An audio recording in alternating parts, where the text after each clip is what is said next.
halo, apa kabar? Aku harap semua yang mendengarkan podcast ini dalam keadaan sehat walafiat ya. Kembali dengan podcast Kemampuan Berbahasa dan Bersastra Indonesia. Pertama-tama, aku akan memperkenalkan diri terlebih dahulu. Karena terdapat peribahasa, tak kenal maka tak sayang. Oke, namaku adalah Meila Widya Kusuma. Kalian bisa panggil aku dengan panggilan Meila ya. Aku adalah salah satu mahasiswi di sebuah perguruan tinggi swasta di Jawa Tengah, tepatnya di kota Salatiga.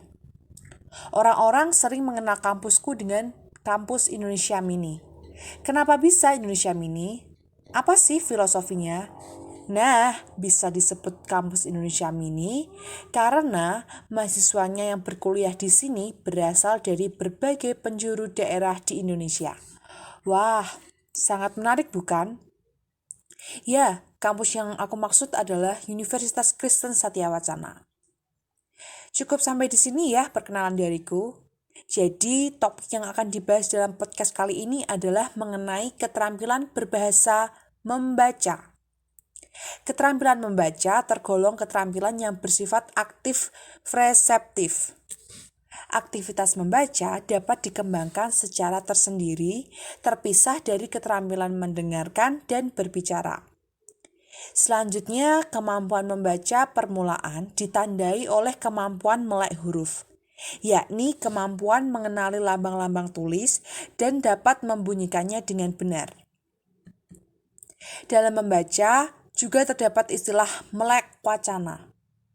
Apa sih artinya melek wacana?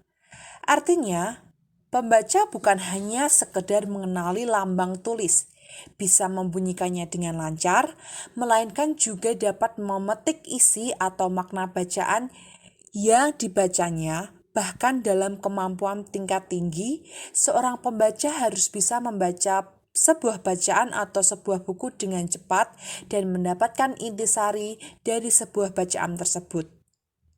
Namun, dalam membaca sendiri, terutama membaca cepat, terkadang menghasilkan pemahaman yang kurang dalam menyampaikan isi dari bacaan tersebut. Banyak penyebaran hoaks terjadi karena kurang memahami isi dari bacaan.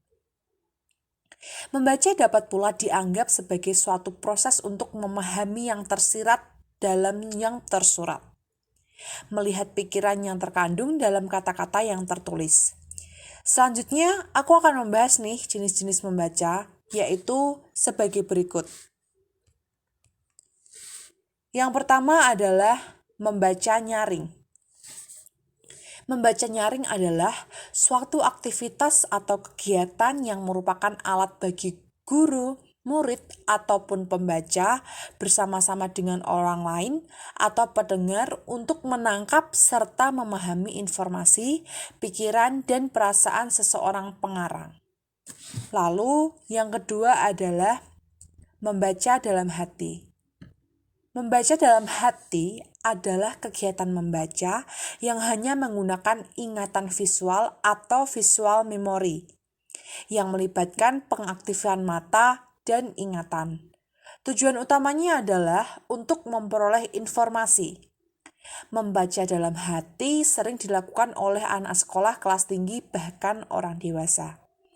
Nah guys, menurut Subayani dalam bukunya yang berjudul Keterampilan Membaca tahun 2017 menyebutkan bahwa membaca sendiri merupakan keterampilan berbahasa yang tidak bisa lepas dari manusia. Kegiatan membaca dibutuhkan manusia untuk mengembangkan pengetahuan dan wawasan, apalagi di abad 21 ini. Memperoleh informasi dari dalam dan luar pun bisa didapat dan diketahui dengan cara membaca sebuah berita maupun artikel. Namun, kemampuan membaca masyarakat Indonesia, khususnya kalangan pelajar, masih tergolong rendah loh guys. Hal ini menjadi salah satu tugas guru untuk menjadikan generasi penerus bangsa pelajar senang membaca. Guru harus memiliki cara yang inovatif supaya anak didiknya tidak malas untuk membaca. Dalam kegiatan membaca, pembaca diberi kesempatan untuk memberikan respon yang berupa penerimaan, penolakan, dan kritik terhadap apa yang telah dibaca. pembaca dapat merekonstruksi pengetahuan dan kegiatan membaca tersebut. Oleh sebab itu, aktivitas membaca dapat melatih proses berpikir kreatif seseorang. Membaca sangat berkaitan erat dengan aktivitas belajar, sehingga tidak dapat dipisahkan satu dengan yang lain. Kemampuan membaca merupakan sesuatu yang penting dalam suatu masyarakat terpelajar. Hal ini dikarenakan sebagian besar ilmu pengetahuan diperoleh dengan membaca. Manusia dapat mengetahui banyak hal secara cepat dan modern melalui membaca, sehingga manusia tidak akan ketinggalan zaman. Nah, berdasarkan beberapa uraian di atas, dapat diambil suatu kesimpulan bahwa membaca merupakan kemampuan kompleks yang melibatkan serangkaian keterampilan yang lebih kompleks lainnya. Dalam kegiatan membaca, terdapat proses berpikir yang melibatkan seluruh indera dan jiwa untuk memahami pesan-pesan yang hendak disampaikan oleh penulis melalui media tertulis. Akhir dari kegiatan membaca adalah memahami ide atau gagasan yang tersurat atau eksplisit dan tersirat atau implisit dalam bacaan. Dengan demikian, dapat dinyatakan bahwa pemahamanlah yang menjadi produk membaca yang bisa diukur. Nah, setelah panjang lebar kita membahas mengenai keterampilan membaca, tentunya kita akan mengerti berbagai informasi mengenai membaca.